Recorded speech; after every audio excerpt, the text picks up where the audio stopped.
বাবারও বাবা রয়েছে, আমাদের আর আলাদা করা যাবে না। ঐক্যের বার্তা দিলেন বিরোধী দলের নেতা শুভেন্দু অধিকারী। বাবাকে না পেয়ে ছেলেকে গ্রেপ্তার করল পুলিশ। এখন অধরা বিজেপি নেতা রাকেশ সিং। কলকাতায় প্রদেশ কংগ্রেসের সদর দপ্তরে বিধান ভবনে দলবদল নিয়ে ঢুকে ভাঙচুর চালানোর অভিযোগ তার বিরুদ্ধে, কিন্তু কোনো মতেই বিজেপি নেতাকে হাতে পাচ্ছেন না কলকাতা পুলিশ। অগত্যা সোমবার গ্রেপ্তার করা হলো ছেলে শিবম সিংকে। তারপরেই চলল রাজনীতির পারদ। সন্ধ্যায় রাকেশের বাড়িতে গেলেন রাজ্যের বিরোধী দলনেতা শুভেন্দু অধিকারী। রাকেশ পুত্রর গ্রেপ্তারি নিয়ে পুলিশের দিকেও প্রশ্ন ছুড়লেন তিনি। ছেলের গ্রেপ্তারিতে সশরীরে না পারলেও ডিজিটালি সরব হয়েছেন পলাতক বাবা। নিজে সমাজ মাধ্যম থেকেই লাইভ করে পুলিশকে এক হাত নিয়েছেন তিনি। তবে রাকেশ সিং নিয়ে বিজেপির কোনো রকমের ঢাল তৈরি করতে চান না, যা স্পষ্ট হয়ে গেল বিরোধী দলনেতা শুভেন্দু অধিকারীর কথাতেও।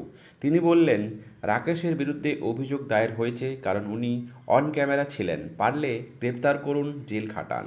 রাকেশও যদি পারে আইনি পথে লড়াই চালিয়ে বেরিয়ে আসবে, কিন্তু ওর ছেলে তো ঘটনাস্থলে ছিল না। এই ছোট্ট ছোট্ট বাচ্চাগুলিকে মারধর করছে, আপনি ক্যামেরাতে তো দেখাতে পারবেন না, তারপরেও তাকে তুলে নিয়ে যাওয়া হচ্ছে, এটা কি? পাশাপাশি পুলিশের বিরুদ্ধে রাকেশ সিংয়ের পরিবারের মহিলা সদস্যের উপর আক্রমণ করার অভিযোগ তোলেন শুভেন্দু। তিনি বলেন, দুজন মহিলাকে আক্রমণ করেছে, হাতগুলিকে কেটে কেটে রক্তাক্ত করে দিয়েছে, বাচ্চা মেয়েটির উপরেও হামলা চালিয়েছে। এটা পুলিশ। শীর্ষ আদালতের যে নির্দেশিকা রয়েছে সেই অনুযায়ী আসামি কেন তার বাড়ির লোকের গায়েও হাত দেওয়া যাবে না। রাকেশ অপরাধী নয়, রাজনৈতিক। অবশ্যই পুলিশ এহেন আচরণের পদক্ষেপ নেওয়ার হুঁশিয়ারি দিয়েছেন শুভেন্দু। তার কথায়, বাবারও বাবা আছে। আভ্যন্তরীণ নিরাপত্তা আদালতের হাতে, যা করার আমরা করব। শিক্ষা ঠিক দিয়ে দেব। আর এবারে আমাদের কেউ ভাগ করতে পারবে না। ভাষার নামে, জাতের নামে হিন্দি বাঙালি ভাগ করা যাবে না। উই অল আর সনাতনী, উই অল আর ইউনাইটেড।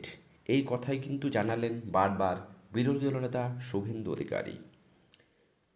দর্শক, শুভেন্দু অধিকারীর এই ধরনের মন্তব্য রাজনৈতিক আঙিলায় বাঙালি হিন্দুদেরকে রক্ষার জন্য কতখানি যুক্তিযুক্ত, অবশ্যই কমেন্ট বক্সে কমেন্ট করে জানাবেন। চ্যানেলে নতুন হলে সাবস্ক্রাইব করে পাশে থাকবেন।